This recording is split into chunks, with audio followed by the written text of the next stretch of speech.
Hello, cruel, cruel world. My name is Dr. 𝐏𝐬𝐲𝐡 𝐅𝐨𝐫. I'm a consultant forensic psychiatrist. I assess mentally disordered offenders for a living so that you don't have to. I'm also an NHS doctor and I work as an expert witness giving evidence in criminal trials.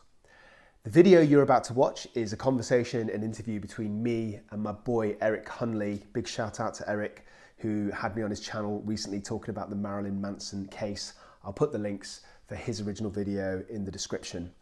So in this interview, we talk about the allegations, which I should say have been denied by Marilyn Manson. We talk about the whole concept of grooming and how it works and whether his behavior is typical of this or not. And I do some reactions to some videos that Eric showed me that I'd never seen before of some of the accusers, some of the alleged victims in this case. And we talk about what their presentation, their posture, their body language does or doesn't say. To be specific, Evan Rachel Woods is probably one of the more high-profile victims in this case, and whether her lackadaisical kind of reporting is in any way indicating whether what she's saying is truthful or not. We're going to dive into all of that. Plus, we talk about sort of wider concepts of grooming, like Tim Westwood, infamous Radio 1 DJ, and how that is connected to this case.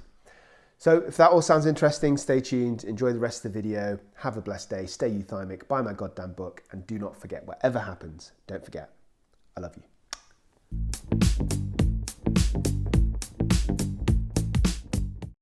All right, I'm back with Dr. 𝐏𝐬𝐲𝐡, and we are going to try to explore the tricky situation of Marilyn Manson and possibilities of people coming forward. I haven't been able to give a full breakdown to Dr. 𝐏𝐬𝐲𝐡 about every accuser out there, everything going on out there, because there's a lot of accusers. There is a lot of moving parts.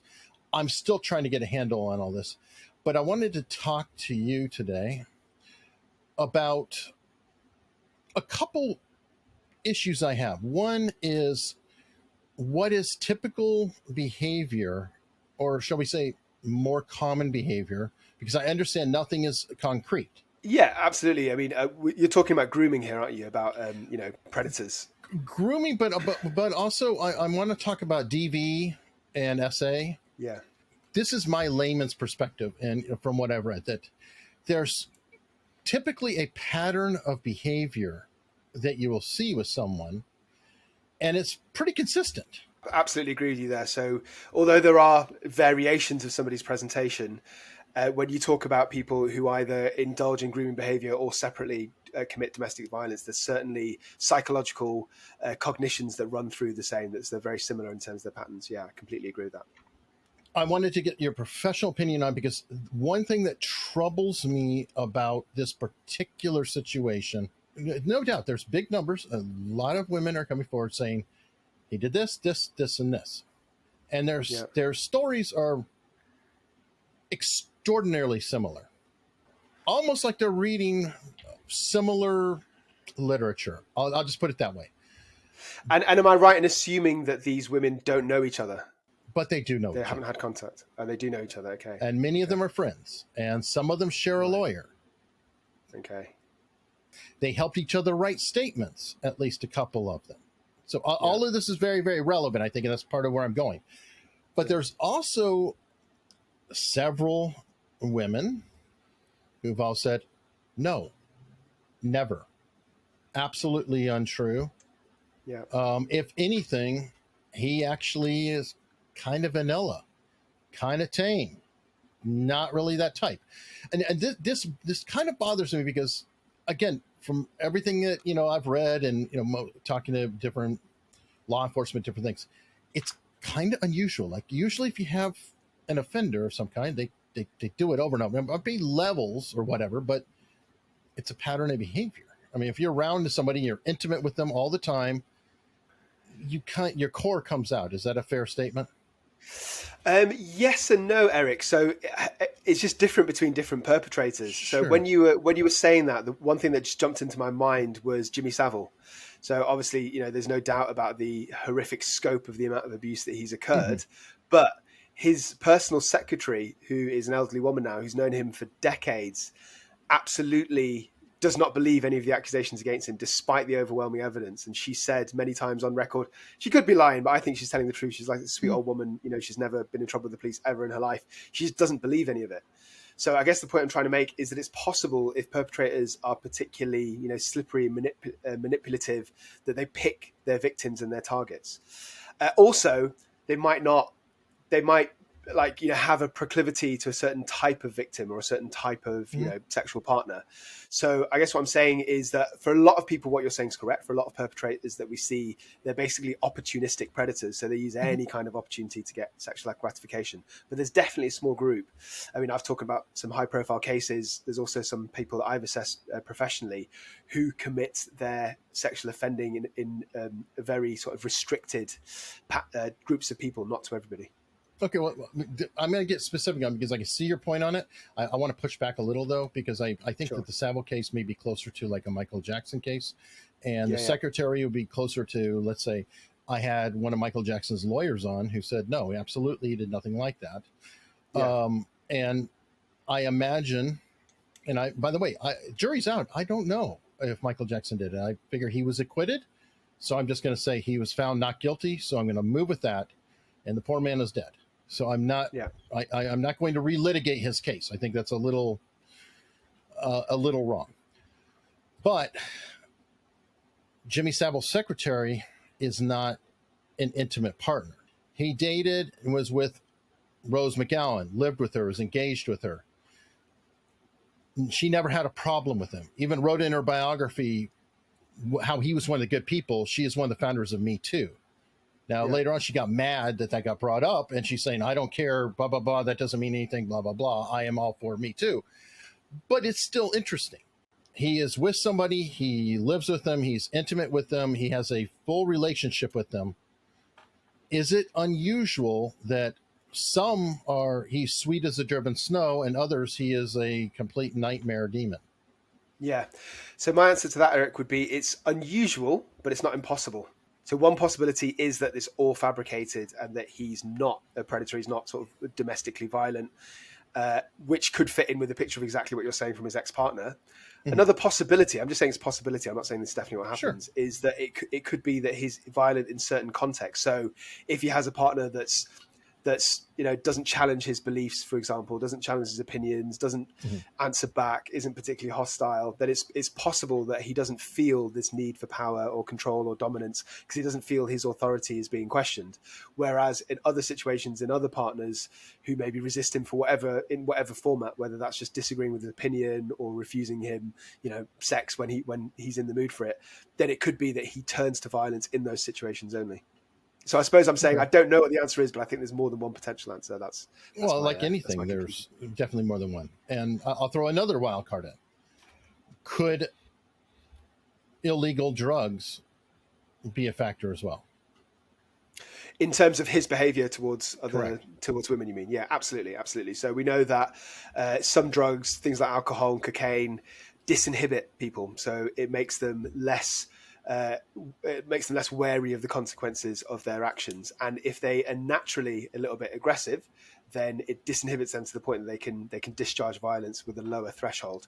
Whereas other drugs, so for example, cannabis, heroin, have the opposite kind of effect. So yeah, depending on the drug, absolutely, it can increase the risk of violent behavior. Yeah, that's not just in domestic violence cases. That's in almost any type of, you know, violence, from robberies to assaults. Okay, and I just wanted to throw it out there because I want to cover all the bases. And if we've done this effectively, pretty much both sides should be angry with us when we're done. Right? Isn't that how it works? As long as they put the comments on your YouTube channel, not mine, then that's fine. Oh, be nice, everyone. Okay, but now I want to play a video now of one of the supporters, you know, little bits, and we can just go through and just look at and kind of just get a feel of what you think, because you've spoken to, I'm guessing, both sides of the equation. You've spoken to people who are both victims and people who are, I don't know if we say perpetrators, aggressors. Yeah, absolutely. So you could call them perpetrators, offenders. So in my criminal court work, I will assess people that have committed a range of crimes, occasionally sexual assaults, domestic violence, to see if they've got mental illnesses and whether that was one of the contributory factors. And then separate to criminal work, I do civil court work. And it's usually in the context of seeing people often many years after they've been abused sexually, physically, more often sexually, when they were children. And I now assess them as adults to see the impact that that's had on their mental health, because they've got a civil court case against that individual or against the organization they represented, whether it's, club leaders or school headmasters, etc. I'm going to put a pin in it. We're going to have to talk about repressed memories. Okay. That's definitely a factor. All right, so I'm going to play this, and I'm just want to get a feel for what you think. And what was your relationship like at the beginning? Hi, sorry, thank you for having us. I was kind of bombarded by Facebook messages, by emails, by Skype calls that I don't know if he remembered he did all of these different things, but we first connected over a Skype call in the summer of 2010. I was modeling in Bangkok, Thailand. Ashley, you say that after a few months, your friendship evolved into a consensual sexual relationship, and every time you had a break from modeling in Asia, you would live with him in his Los Angeles apartment. According to you, this is when the psychological, physical, and sexual abuse started. Can you tell us about some of the things you say that he did to you? Yes, it began quite quick.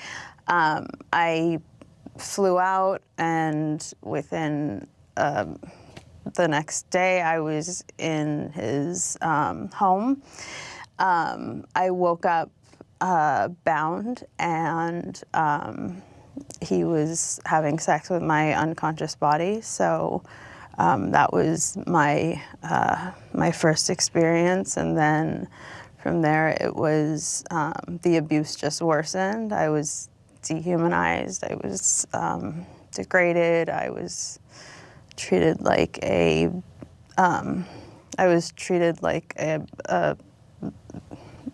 animal that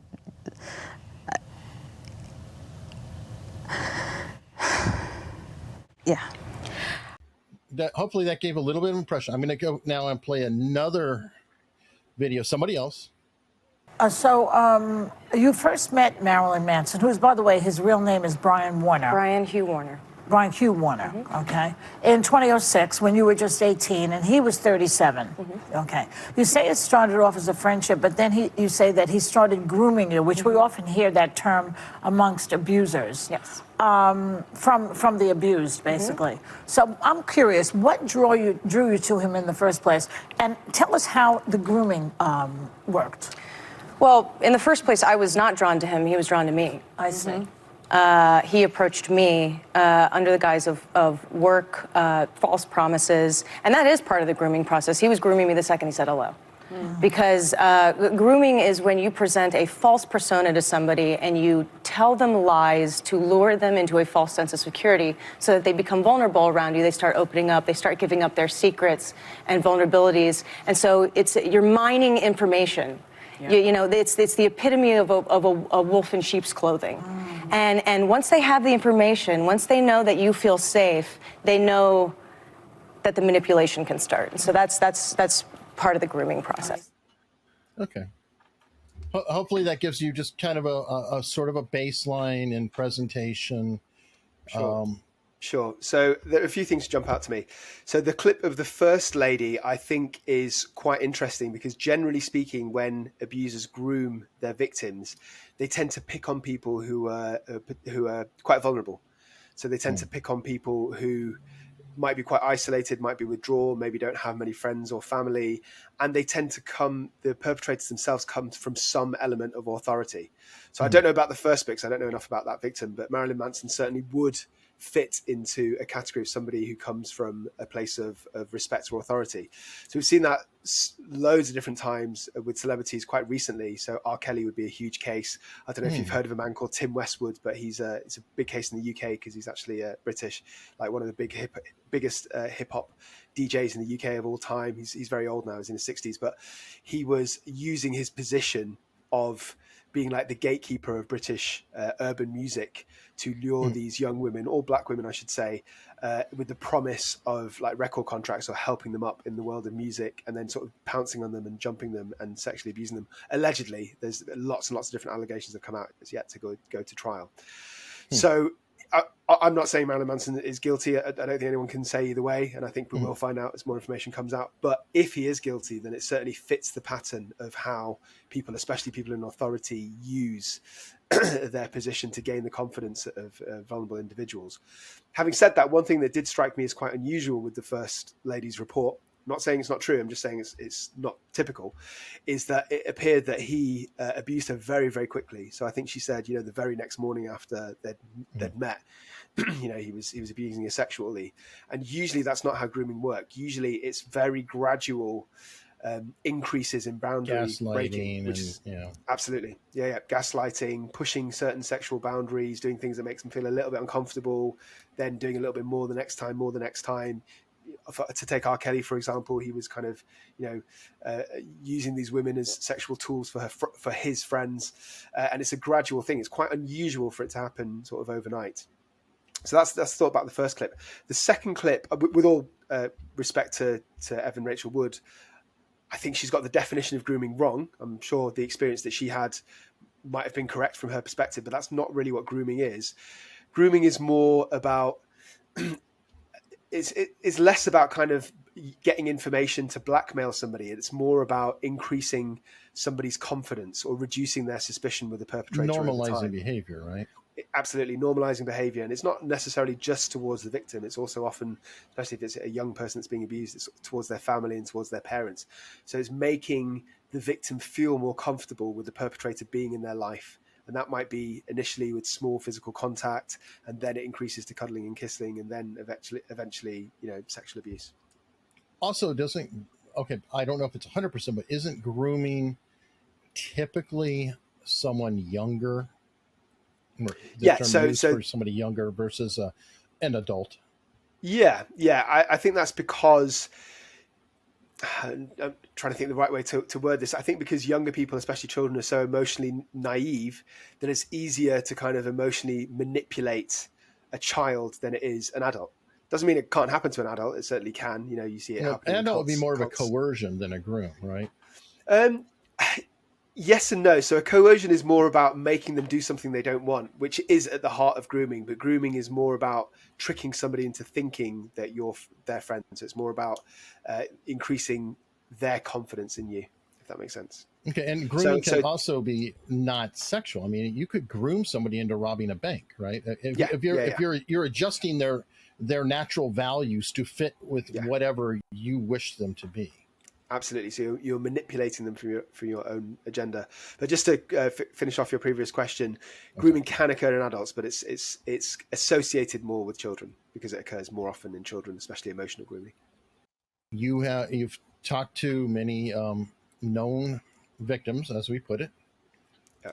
Is the behavior consistent or something you've seen before for both of them? I mean, does it just ring like, seems about right, or no? Don't know. Do you mean the behavior as I see them on the screen, or do you mean the behavior they're describing of what Marilyn Manson did? Their specific behavior as they are presenting their. I'm always a little reticent to comment too much on sort of somebody's body language and presentation. I will answer your question, but I'm just sort of prefacing it. And the reason I am is because, just from my clinical experience, people are they don't necessarily present in a predictable manner. Sure. So I'll be specific. They came across as very different, didn't they? So the first woman she looked really nervous right from the offset. She was quite sort of wooden in her posture and her body language. She seemed to be struggling to maintain eye contact, and she broke down. She could barely get the words out of her mouth of what had happened to her. Whereas the second woman, Evan Rachel Woods, even though she was talking about some very horrific things, she seemed quite confident, and she seems quite open about speaking about what happened to her. So we're talking about two victims who are saying very similar things, but they're presenting very differently. Now, I think there'll be a temptation by some people, When I say some people, I'm talking about people who comment on YouTube videos that I watch, of calling one of them, particularly the second one, a liar, because, you know, if you really went through this upsetting kind of experience, then how can you talk about it so openly? How can you hold your head up? How can you smile? There will be some people that think that, and I've certainly read YouTube comments like that. I can't subscribe to that way of thinking, because people process things in different ways. So just because Evan Rachel Wood wasn't just because she was upset and really horrified when this was happening at the time doesn't mean that she can't speak about it quite openly now, you know? Well, I understand. And something happened 10 years ago. You could separate yourself. I don't have it queued up right now, but one thing that is very interesting about Evan Rachel Wood's, somebody called it spell casting. And I thought that was a really interesting description. I have a video of Marilyn Manson, and he does that. That's how he talks. Okay. And that was a kind of a very interesting thing, because, and I like many, I keep getting flashbacks with Amber Heard, Johnny Depp, because there's a lot of weird parallels there. Amber Heard kept dressing similar to Johnny Depp the next day. People, you know, pointed that out to me, and I saw that. Is mirroring something you might see or not see? Is it an unusual thing in this situation? Yeah, it's a good question. I think when somebody is in awe of somebody who they believe to be in a higher status, or not even a higher status, but if somebody is quite charming and is able to change your opinion, then in that moment we see mirroring. So we see the trying to think what the word is, the least confident or the lesser of the two people copying their posture, their body language, their facial expressions, the way they gesticulate with their hands at that moment. I've never seen it where somebody's copied it weeks or months later. I was unaware of the whole Amber Heard dressing similar to Johnny Depp. So I've never seen it in, I'm not saying it can't happen, but I've never seen it in that format. I certainly have seen it in the first format. And sorry, Eric, there was something else that I forgot to get around to saying in my previous question. So I've taken on cases where one particular perpetrator, so for example, there's an infamous headmaster from Wales in the 1970s who abused lots of young boys at his school. He actually committed suicide, so he was never criminally charged when these allegations surfaced. But about when these men were in their 50s, I did a series of assessments on them to see the level of psychiatric damage, which helped with their compensation when they were suing the government county who employed this man. And the one thing that really struck me actually was that there's a big difference in the way they presented. So some of the victims would, you know, break down in tears, we could barely get through the interview because they were so upset about what they were talking about. Whereas other people were still upset, you could still feel the emotion behind it, but they were very calm and calculated and spoke about it in quite a kind of robotic fashion. So the whole point of me saying this is that I think it's unfair for anybody to judge how a victim presents, because it's so variable that you can't make an inference whether they're telling the truth or not, ultimately, just from the way they come across in front of you. Oh, and that's fair. And I'm back to Amber Heard. Sorry, but I do think that Amber Heard has spoken about it. And I think that she very likely was abused as a child or had something happen as a child. And part of why I think that is if you watch her sister Whitney. And what you just described makes me think of the two sisters, Amber Heard and Whitney. Amber's very aggressive in her behavior and outward mean demeanor. Yeah. And Whitney is very... You know, Whitney almost feels, dare I say, broken. Yeah. In some ways.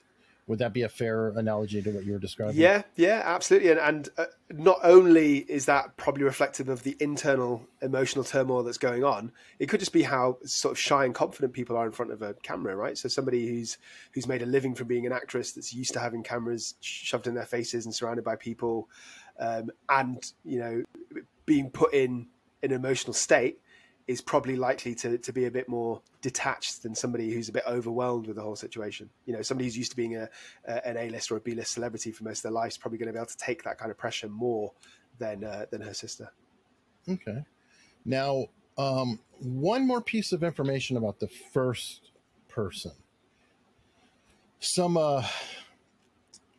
A direct message exchange from Instagram has come out recently, where she was speaking to somebody, and apparently in this exchange stated that she was kind of put up to do this a little bit. And are we talking about Evan Rachel Wood here? No, the first video, which would be Ashley Morgan Smithline. Right. The claim is that she's kind of put up to do this. By the way, that lawyer who was next to her is shared with another of the accusers. Right. And she also stated in the exchange that she was on ketamine during the interview. Oh, wow. Okay. And I don't know behavior, but I'm thinking that you may have seen the effects of different drugs on people and how they're acting. Yeah. With that piece of information, which I held back from you completely, can you see anything? Does that click anything in your mind? So I've definitely seen people on ketamine, professionally and also socially in various nightclubs. I mean, from my experience of watching people, they tend to be sort of very, very sedated, very sort of drowsy, very disconnected. So they're kind of looking around with slightly wild eyes as if things aren't real, or very sort of focused on small details. I don't think that lady really fit that picture. I mean, she to me, she seemed like somebody. I'm tempted to look at it again because. But I'm talking about. I suppose it depends on the dose of ketamine you've taken, really. But I'm talking about people who are sort of half asleep, who are slumped back. Mm-hmm. I've seen people in corners of nightclubs who are literally like that, and you can tell that they're on ketamine. She wasn't that. You know, she was sure. Upset and she was tearful, but I don't think she was sedated. Okay. I'm gonna play one more video. This is Evan Rachel Wood again, in a different scene, because on The View with an audience and the crowd, everything, that's one thing. This is her testifying and reading a statement. Now, I don't like the fact that she's reading a statement, but it still is kind of giving a different feel, if you will. Right. Sure. When I was a teenager, I met a man. I looked up to him in many ways and felt like we had a special bond, and I had no intention of it turning into something romantic. When it eventually did, I wasn't sure how to stop it, as he had a certain charisma and power, and I quickly surrendered to his charms. In the beginning, he treated me like a princess. I was smart, but a smart 18-year-old is still an 18-year-old, and I thought I had fell in love. It wasn't until much later that I realized everything he had told me was a lie and part of what is called the grooming process. He'd hidden a terrible drug and alcohol problem from me. He moved very fast in the relationship, asking me to move in with him almost immediately. There was a certain way he wanted me to look, otherwise I would endure name-calling and ridicule. He cut me off from my close friends and family one by exhibiting rage in some form or another when I was in contact with them. The only way I knew how to calm him was to give him what he wanted, which was me all to himself in total isolation. He had bouts of extreme jealousy, which would often result in him wrecking our home, cornering me in a room, and threatening me. I witnessed my abuser threatening people with force or legal action if he worried they would expose him. He bragged about being able to have people killed because he was allegedly friends with multiple gangs, and I watched him illegally collect data on people that he could use as blackmail. By the time I realized I was in a bad situation, I felt completely trapped and terrified for my life. He gifted me a cell phone, which I found out he was monitoring. He downloaded spyware onto my computer and hacked into my emails and social media accounts so I could not reach out for help. When my friends and family tried to intervene, I swiftly told them to leave because I was afraid of what he would do. He broke me down through means of starvation, sleep deprivation, and threats against my life, sometimes with deadly weapons, which would result in me having severe panic attacks where I was unable to breathe or stop shaking. Sometimes he would not allow me to sleep until I participated in acts of fear, pain, torture, and humiliation, which I felt powerless to stop. I suppose when I was watching this, I'm sorry, I'm not giving you any definitive answers here. I'm just talking about what possibilities, because there are so many possibilities. So when I was watching this, I was thinking that what she's describing is very, very typical of this kind of toxic behavior within a relationship. So either it's completely true, that's one possibility, or she's done her research and it wouldn't actually be that hard to find out what the typical behaviors are. But to go through some of them, or to summarize them, somebody who commits either coercive or even domestic violence within a relationship is often quite controlling. So they monitor their partners, they become very, very jealous, and they want to know where they are constantly. And even if they do something, if their partner does something fairly innocuous, like going to the shop, in the perpetrator's mind, they're sort of insanely jealous, and they want to confirm that they're not off, flirting with other people. It's almost a delusional type of jealousy. The other thing that's very common is socially isolating the victim. So they force them eventually to kind of break ties with all their previous friends and family. So everything that she's describing is like textbook how somebody in that relationship would act. As to whether she's telling the truth, I personally believe her, but I don't think we can't know definitively, because, as I said, it's not hard to figure all that stuff out. If you are lying, it's not hard to know what to lie about, I suppose is what I'm saying. I will tell you that some of the niggling issues I have, or the main niggling issue on this in my mind, is specificity. I don't know, but I always, I don't like things that just fit, right here, here's this, is this, does this, is this. I feel like there's always some muddiness, that nothing is like completely clear. And that's why, we need to see people like you to help us. You determine if something is grooming. I don't determine if it's grooming. I tell you what my problems are, or what I'm saying. And I don't usually fit exactly online when I'm describing things to you, or am I wrong? I mean, No. I see your point. I think you're saying that it's almost too perfect, maybe. Is that what you're saying? It kind of is, especially when it's repeated. Yeah. I suppose when you use the term grooming, we use the hot terms. Now, when you're with a patient or someone you're evaluating, do they say he groomed me? No, they probably wouldn't.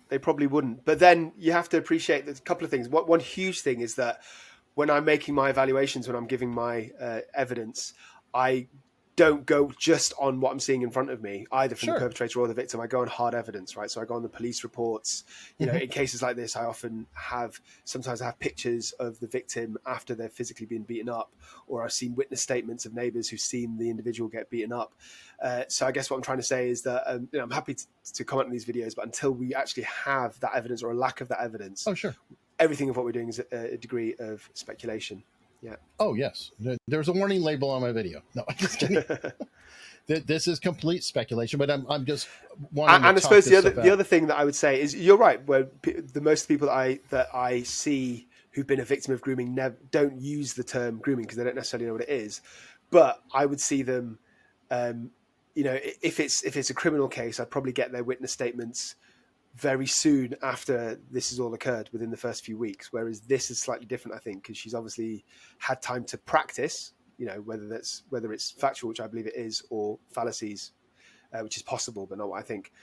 She's had to turn to practice and kind of digest it. So I suppose the point I'm trying to make is that just because she's using the right legal terminology doesn't mean necessarily that she's making it up. It could just mean that she's had time to kind of look into it, to seek legal advice, etc. Okay, it's interesting. And you're saying, if it's true, of which I believe it is, you said a couple times, why does it trigger you one way or another? Or do you just default on, I'm going to believe him, and, we'll keep fact checking. Trust but verify, to quote a former president. Yeah. I think that's a good question. I think I probably,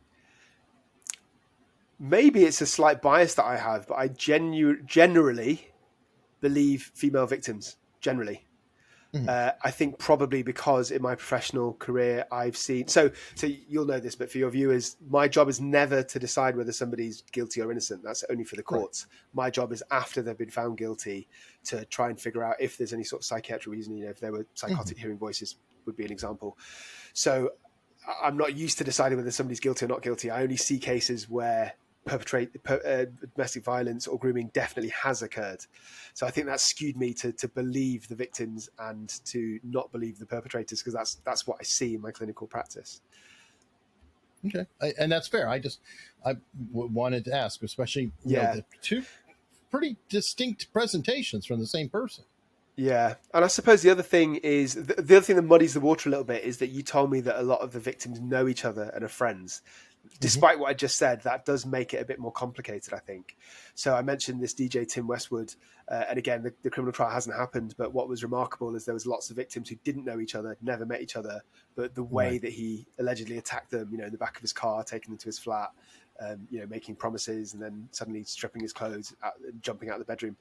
What he did was almost identical in every single time. And you would have thought, even though I'm not a judge or a jury, to me that indicates a strong possibility of guilt.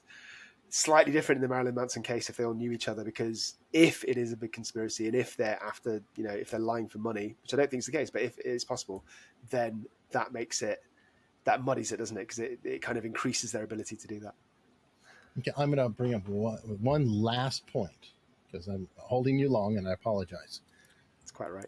Can we discuss repressed memories? Now, you haven't heard that from any of these people, but I will tell you that multiple of these accusers all had repressed memories that seemed to clarify later on. And that's one of my little niggles, because I think of like McMartin Preschool and Elizabeth Loftus work that has been done. If you have people who know each other, people who get together, and I'm not saying that it's necessarily specifically deceit. I mean, our memory sucks, okay? If I see something and then you tell me what I saw 10 minutes later, I might wind up just saying, yeah, oh, you know what, you're right. I totally missed that he had a gun. I just thought he was, that was his phone. But you're right. Oh, my God, that was a gun. So what are your thoughts overall about repressed memories, especially for adults, as adults, later on as adults? Yeah, good question. So repressed memories are, they're a contentious and quite a controversial issue, I think, within the world of mental health, within psychiatrists. And some psychiatrists don't believe in them as a concept. So they think that it's far more likely for somebody to have a false memory than a true repressed memory. As you said, people remember things far worse than they assume that they do. And especially when it's clouded with emotion. So a traumatic event, when somebody's panicking, they tend to, because of their distressed state, their level of focus tends to be distracted. So they've got all this adrenaline going through them, their heart's pumping, they're probably in a state of panic, they're probably thinking about ways to escape. It's actually quite hard to accurately code traumas effectively in that state.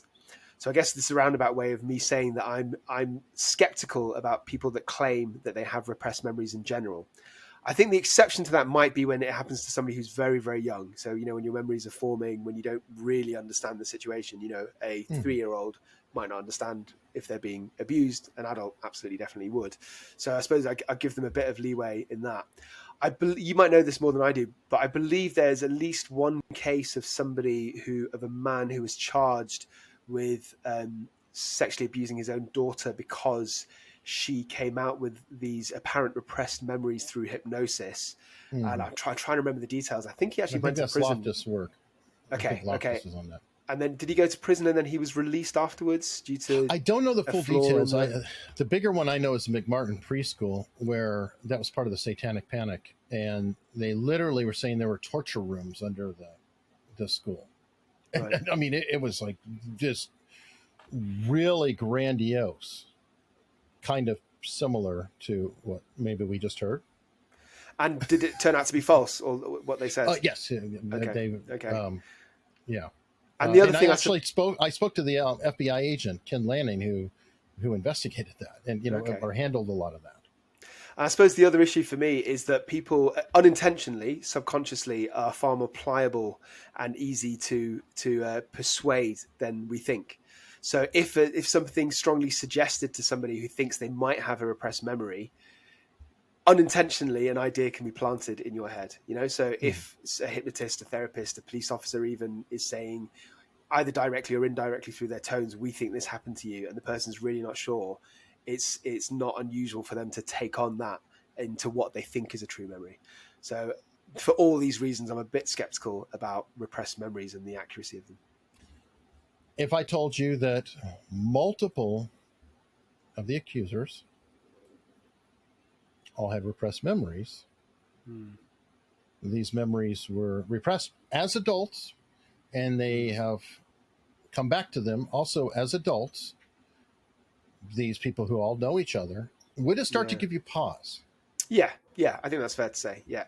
I think it would make me feel very suspicious because at a stretch, I could accept that maybe, one, it's very rare for this to happen in the first place, for it to happen to one of the victims, maybe a couple of them. A stretch is possible.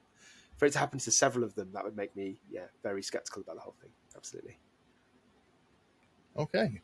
Well, and in fairness to everybody, as I stated in the beginning, I did not tell Dr. Shaham Das anything other than I want to talk about some things. Can you confirm you know very little, if anything, about this case at all, other than there's a case out there? Yeah, I heard of allegations against Marilyn Manson, but I didn't know any of the details. I'd heard of Evan Rachel Wood. I hadn't heard of the first victim that saw the clip of. So I was, this is me reacting live rather than my calculated answers.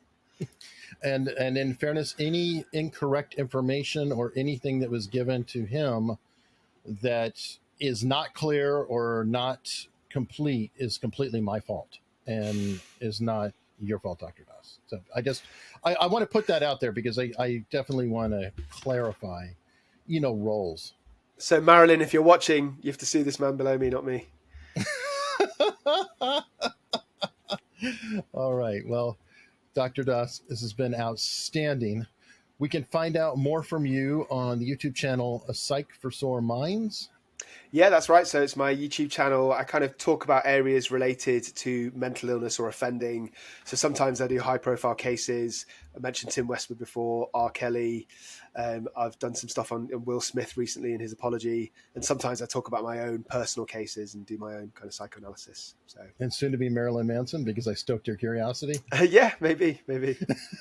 All right. And folks, he also has a book out. Yeah, I do. It's called In Two Minds. It's like my professional memoirs. So it is cases that I've seen on behalf of the courts. It's my most shocking, bizarre, and kind of gruesome cases dissected.